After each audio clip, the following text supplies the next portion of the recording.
Voina chuan guitar lesson thar kan zir ho lenga voina kan zir ho le tur chu Chrisz Mizo le Sangsangi ten nang nen ti hlan sakha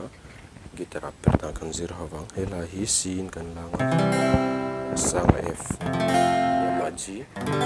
minor A minor ten kan strum down down down down down down kaka chord khata vai khajela kalanga down down down down